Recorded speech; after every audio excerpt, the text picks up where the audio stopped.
The air crackled with anticipation. Dust swirled around the feet of anxious Israelite warriors. They were outmatched. The Philistine army stood before them like a mountain, their iron chariots glinting in the sun. The Israelites had known only oppression. They had begged God for a deliverer. Little did they know their cries had been heard. A champion was about to be chosen.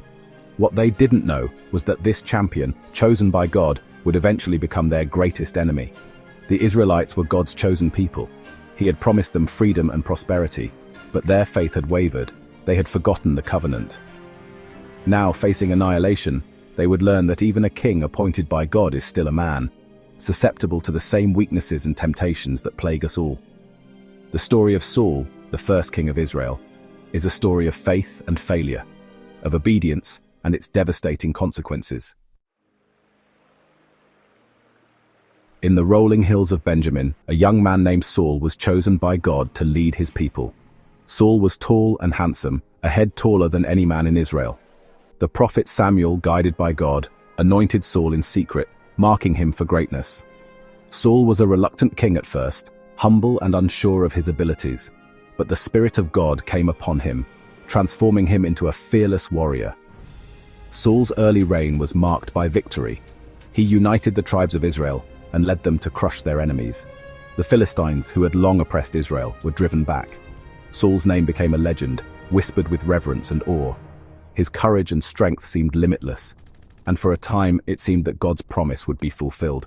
Israel, under Saul's rule, would be a beacon of hope, a testament to God's power. But power, like a serpent, can coil around the purest heart, squeezing out its virtue. Saul, once humble, began to change. Pride took root in his heart, growing like a weed, choking out his humility. He began to think more of his own glory than of God's will. Then came the fateful battle with the Amalekites. God commanded Saul to destroy the Amalekites entirely, men, women, children, and even their livestock. This was a test of Saul's obedience, a test he would fail. Saul, blinded by pride and the spoils of war, spared the Amalekite king and kept the best of their flocks. When confronted by Samuel, Saul offered excuses, blaming his soldiers and claiming he had spared the animals for sacrifices. But God had seen into Saul's heart, and it was filled with disobedience. Samuel, heartbroken, delivered God's judgment. Saul's kingdom would not endure. He had been chosen by God, but he had failed to follow God's will. His disobedience had cost him everything. As Saul's reign began to crumble, a new hero emerged. David, a young shepherd boy from Bethlehem. David, filled with faith and courage, slew the giant Goliath, who had taunted the armies of Israel. David's victory was a testament to God's power, a power that Saul had turned away from. The people sang David's praises, and Saul, consumed by jealousy, saw in David a rival for his throne. The serpent of jealousy, having planted its seed in Saul's heart, now bore its poisonous fruit. Saul, consumed by paranoia, turned on David. He tried to kill him, not once, but many times. David, loyal to his king and to God, fled into the wilderness, hunted like an animal. Saul's descent into madness was complete. He had become the very thing he was meant to fight against, a tyrant who had turned his back on God.